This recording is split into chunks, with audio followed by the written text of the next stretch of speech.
کہ قرآن کریم اور اس کا بیان، اس کی تشریح، اس کے معانی، اس کے مطالب، ان دونوں چیزوں کا ذمہ اللہ تعالیٰ نے خود لیا ہے۔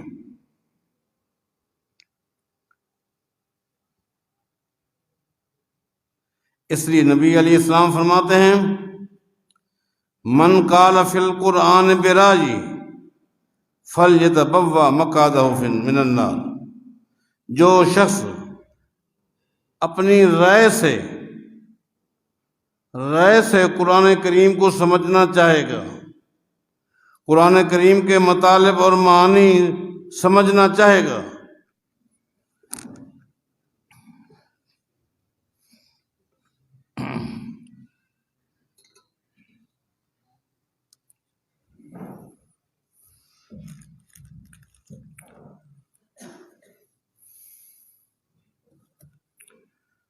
ان الحمد للہ نحمده ونستعینه ونستغفره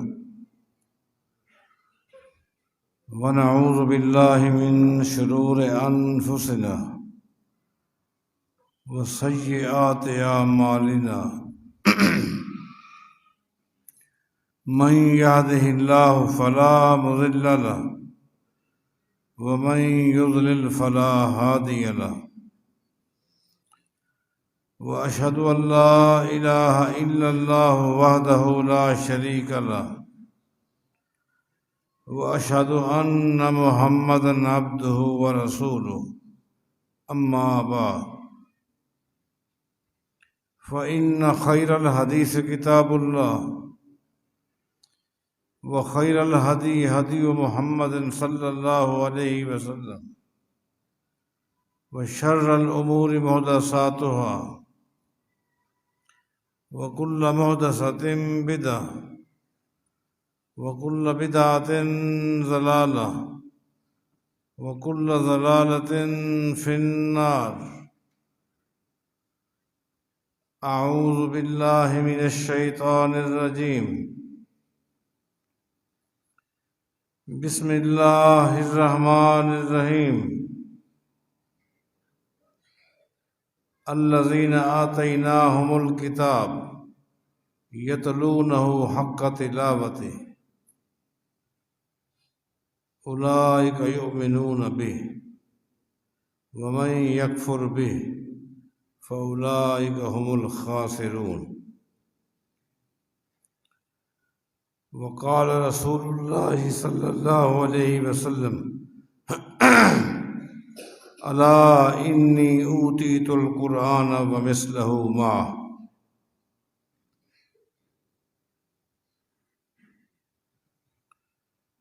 واجب الاحترام علماء کرام،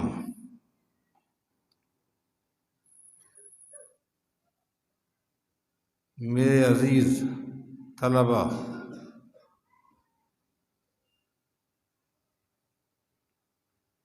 یہاں حاضر ہو کر آپ سے ملاقات ہوئی اور میں نہایت ہی خوشی محسوس کر رہا ہوں۔ دل کی گہرائی سے دعا ہے اللہ اس مرکز کو تا قیامت آباد فرمائے۔ دامے درامے سکنے جو دوست بھی اس ادارے کے ساتھ جڑے ہوئے ہیں، اللہ تعالیٰ ان کی جہود میں، مساعی میں، کوششوں میں، ان کے رزق میں، عمر میں، عمل میں برکت عطا فرمائے۔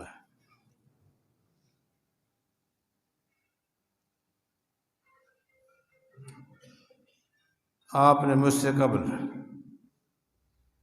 میرے عظیم شیخ رحمہ اللہ کے عظیم فرزند سے بہت ہی سادے انداز میں لیکن ناصحانہ انداز تھا، بڑی اچھی باتیں ہم نے سنی ہیں۔ اللہ تعالیٰ ان کو مزید توفیق عطا فرمائے۔ میرے بعد بھی یہ سلسلہ جاری رہے گا۔ میں نہایت ہی اختصار کے ساتھ چند معروضات آپ کے سامنے پیش کروں گا۔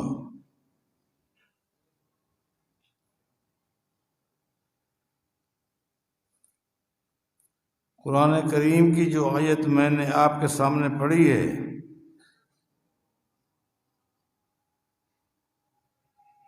اس آیت کریمہ میں اللہ تعالیٰ نے اپنے کچھ خوش نصیب بندوں کا ذکر کیا ہے، چاہے ان کا تعلق اہل کتاب میں سے ہو یا اس امت کے خوش نصیب لوگ ہوں۔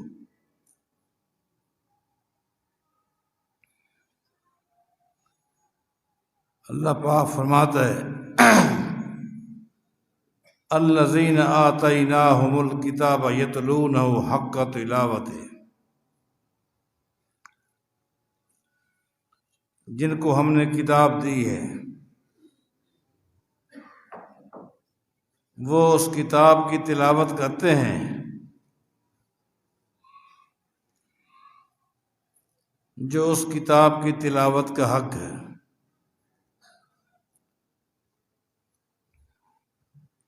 اور یہی اس کتاب پر ایمان لانے والے ہیں، اور جو کفر کرتے ہیں وہ نقصان میں ہیں، گھاٹے میں ہیں۔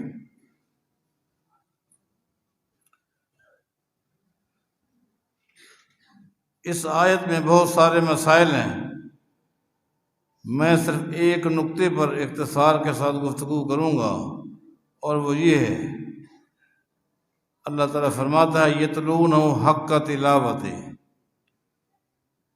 کہ وہ لوگ اس کتاب کی تلاوت کرتے ہیں جس طرح اس کی تلاوت کا حق ہے۔ ایک ہے تلاوت اور ایک ہے تلاوت کا حق۔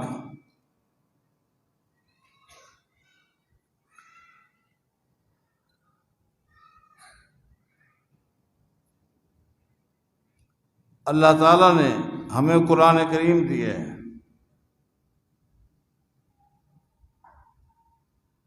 اور ہمیں بھی یہی حکم ہے کہ اس کی تلاوت کرو اور تلاوت کا حق ادا کرو جس طرح کے حق ہے۔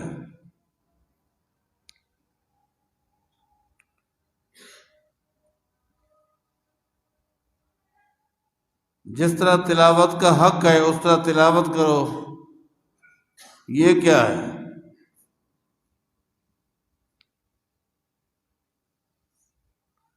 اہل علم نے چند چیزوں کا ذکر کیا ہے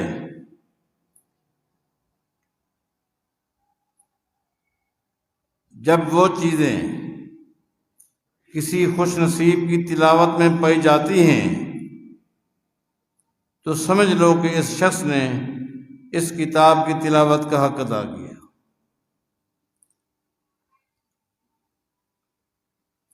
پہلی چیز یہ ہے، قرآن کریم کو پڑھو صحیح تلفظ کے ساتھ، صحیح مخارج کے ساتھ۔ تلاوت کے اندر، قرات کے اندر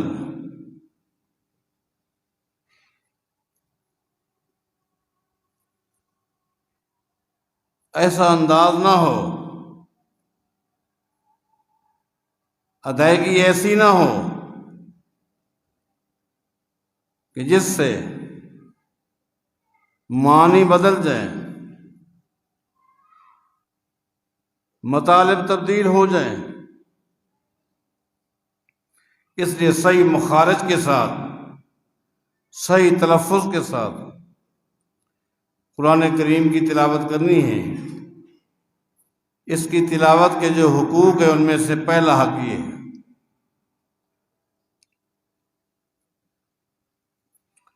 دوسرا، خالی تلاوت نہیں کرنی، یہ قرآن کریم اس امت کو دیا گیا ہے خالی تلاوت کے لیے نہیں، بلکہ قرآن کریم میں بار بار تدبر کا حکم دیا گیا ہے۔ تدبر کرو، معانی پر، مطالب پر۔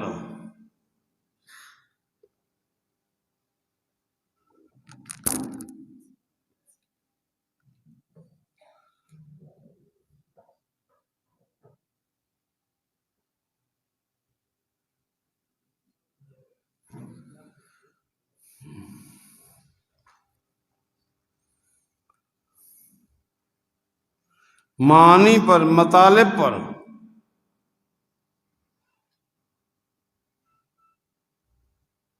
لیکن یہاں ایک اہم ترین نقطہ جو آپ کے سامنے واضح کرنا چاہتا ہوں وہ یہ ہے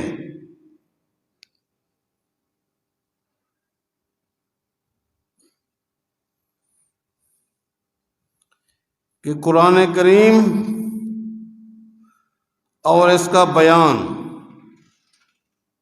اس کی تشریح، اس کے معانی، اس کے مطالب، ان دونوں چیزوں کا ذمہ اللہ تعالیٰ نے خود لیا ہے۔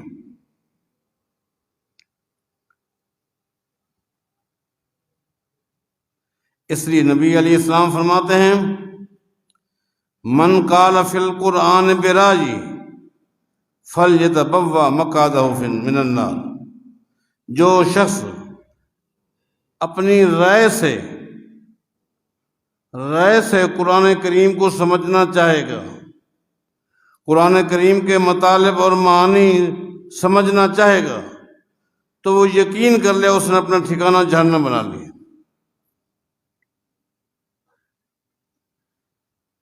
چاہے اس کو عربی پر کتنی مہارت ہو، لیکن آپ کو پتہ ہے ہر فن کی الگ ڈکشنری ہوتی ہے۔ انجینئرنگ ہے، اس کی الگ ڈکشنری ہے۔ عام جو کتاب ہے، عام جو ڈکشنری ہے انگلش کی، اس سے آپ کو انجینئرنگ نہیں ملے گی۔ میڈیکل کی الگ ڈکشنری ہے۔ اور سنو، قرآن کریم کی ڈکشنری محمد رسول اللہ کی حدیث ہے صلی اللہ علیہ وسلم۔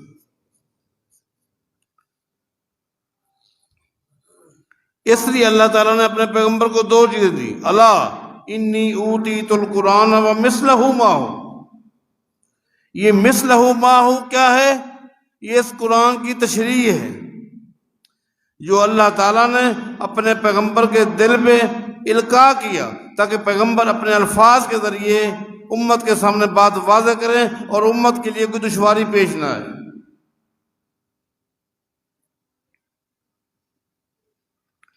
اگر رائے سے قرآن کریم کو سمجھنا ممکن ہوتا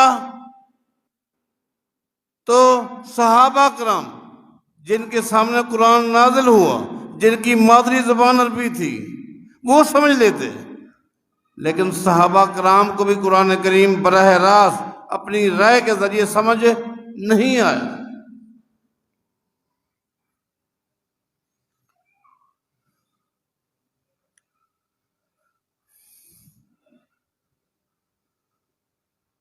سورہ زلزال نازل ہوئی تو نبی علیہ السلام نے صحابہ کرام سے سوال کیا کہ اللہ تعالیٰ فرماتا ہے وَيَوْمَئِذٍ تُحَدِّثُ أَخْبَارَهَا، قیامت کے دن زمین اپنی رپورٹ پیش کرے گی۔ اب نبی علیہ السلام نے پوچھا أَتَدْرُونَ مَا أَخْبَارُهَا،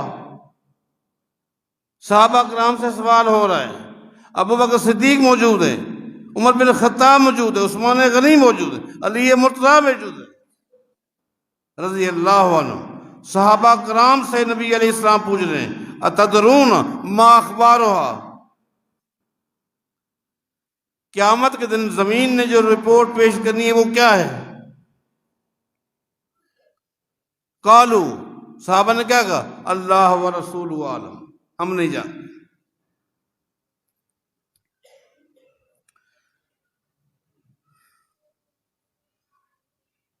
نبی علیہ السلام فرماتے ہیں اخبارها ان تشهد على كل عبد وامۃ بما عمل على ظهرها، زمین کو اللہ نے یہ صلاحیت دی ہے، یہ بصیرت دی ہے، زمین کی پشت پہ جو انسان بھی جو کچھ کر رہا ہے وہ اس کو نوٹ کر رہی ہے، نوٹ کر رہی ہے۔ اس لیے زمین کی پشت پہ رہ کر وہ کام کرو جن کاموں کی وجہ سے قیامت کے دن شرمندگی نہ ہو۔ زمین نوٹ کر رہی ہے، اور قیامت کے دن زمین یہ رپورٹ اللہ کے سامنے پیش کرے گی۔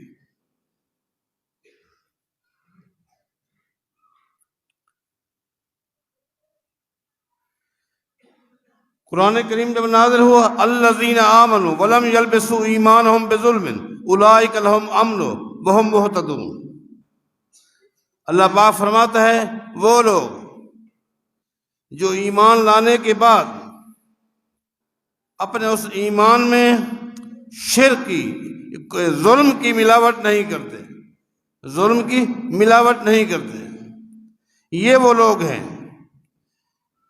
جو امن کے مستحق ہیں اور ہدایت یافتہ ہیں۔ جو لوگ ایمان لانے کے بعد ایمان میں ظلم کی ملاوٹ نہیں کرتے۔ اس آیت کے بعد صحابہ کرام پریشان ہو گئے، سمجھ نہیں آیا، پریشان ہیں، اور نبی علیہ السلام کے سامنے دو زانو بیٹھے کہہ رہے ہیں اینا لا یظلم نفسا، ہم میں سے کون ہے جو اپنی جانوں پر ظلم نہیں کرتا؟ اب نبی علیہ السلام نے فرمایا یہاں جو اللہ تعالیٰ نے ظلم کا لفظ استعمال کی ہے اس کا معنی شرک ہے، انما ہوا شرک، وہ تو شرک ہے۔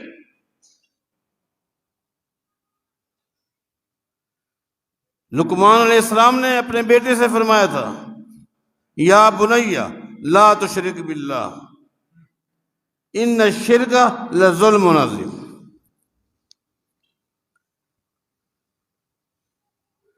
اس امت کے افضل ترین انسان کون ہے؟ ابو بکر صدیق رضی اللہ عنہ۔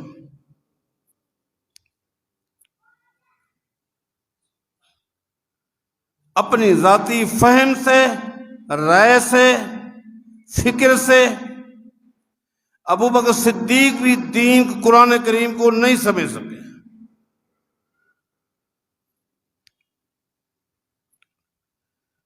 نبی علیہ السلام کے سامنے بیٹھ کر رو رہے ہیں۔ اللہ فرماتا ہے من یعمل سوءا یجز بہ، جو بھی گناہ کرے گا، جو بھی غلطی کرے گا اس کو بدلہ ملے گا۔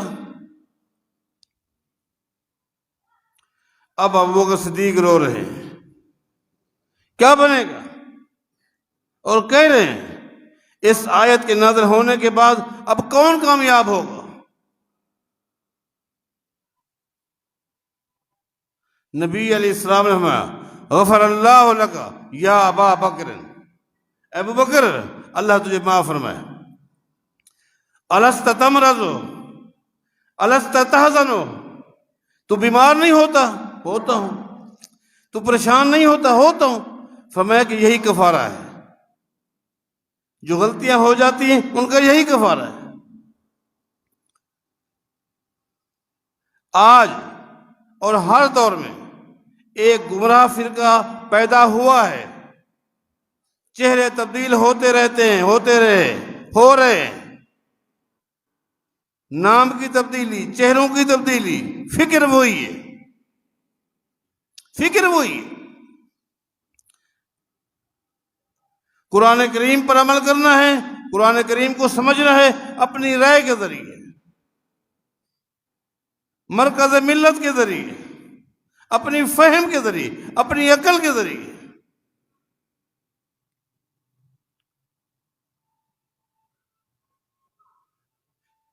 یہ ایک تحریک ہے، سوچی سمجھی پلاننگ ہے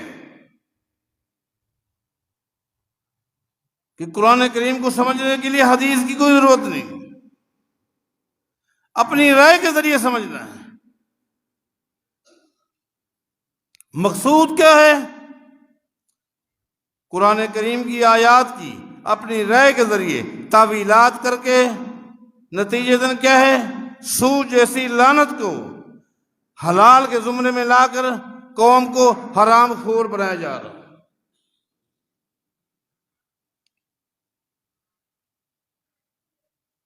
یہ رائے کے ذریعے قرآن کریم کو سمجھنے کا نتیجہ ہے کہ قوم حرام خور بن چکی ہے۔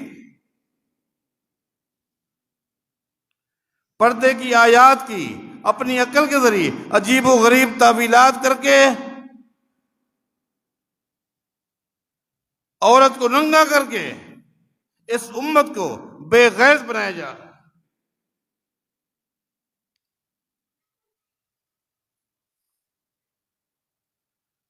الا انی اوتیت القرآن ومثلہ معہ، قرآن کریم کو بھی اللہ نے نازل کیا، اس کی تشریح کا، اس کی توضیح کا، اس کی تبیین کا، اس کے بیان کا ذمہ بھی اللہ نے خود لیا ہے۔ اور وہ کیا ہے؟ نبی علیہ السلام کی سیرت طیبہ ہے۔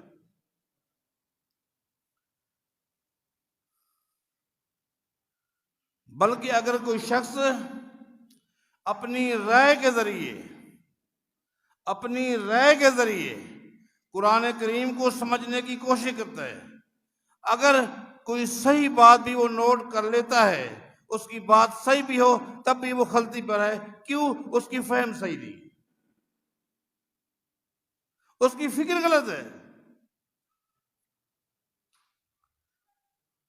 یہ پرفتن دور ہے میرے عزیز طلبا، آپ نوجوانوں کے کندھے پر ایک بھاری وزن ہے۔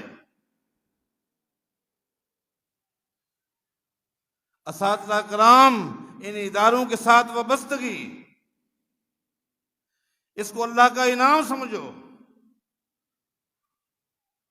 علم ان لٹریچر کے ذریعے نہیں آتا، انما العلم بالتعلم، نص ہے، تعلم سے علم آتا ہے جس کو آپ نے اختیار کیا ہوا ہے۔ آپ لوگ خوش نصیب ہیں، آپ لوگوں کو سلف صالحین کی فکر حاصل ہے، منہج پر قائم ہے۔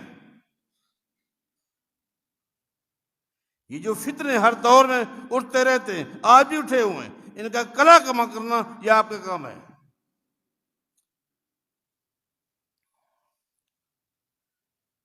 قرآن کریم کی تلاوت کا حق یہ ہے اس کو سمجھا جائے، کس کے ذریعے؟ نبی علیہ السلام کی سیرت کے ذریعے، آپ کی احادیث کے ذریعے۔ اور تلاوت کا حق یہ ہے اس پر عمل کیا جائے۔ عبداللہ بن مسعود فرمایا کرتے تھے، اللہ کی قسم، ہم میں سے کوئی ساتھی جب 10 آیتوں کی تلاوت کرتا ہے لم یجاوزہن، تو وہ آگے نہیں بڑھتا۔ 10 آیتیں پڑھنی، رک گیا۔ یہ تو خام خواہ کا بھوت سوار ہے، ایک رات میں قرآن کریم پڑھنا ہے۔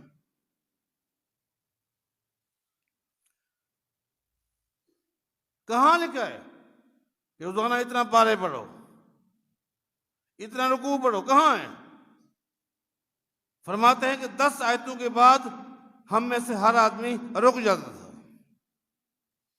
اور ان 10 آیتوں میں جو اللہ تعالیٰ کے احکام تھے ان پر غور کرتا، اس کے بعد اس پر عمل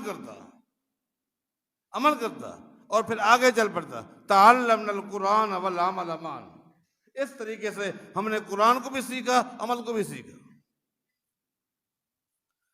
تو میں نے آپ کو عرض کی کہ میں صرف آیا تھا آپ دوستوں سے ملنے کے لیے، اہل علم سے ملاقات اور دعائیں لینی تھی، ملاقات ہو گئی، شیخ صاحب بھی تشریف لا چکے ہیں، اب ان کے آ جانے کے بعد ویسے بھی مناسب نہیں ہے کہ میں اپنی بات کو جاری رکھوں۔ اللہ تعالی ہمیں صحیح فکر نصیب فرمائے اور سلف صالحین کے نقش پہ ہمیں چلنے کی توفیق عطا فرمائے۔ اقول قولی ھذا وآخر دعوانا الحمدللہ رب العالمین۔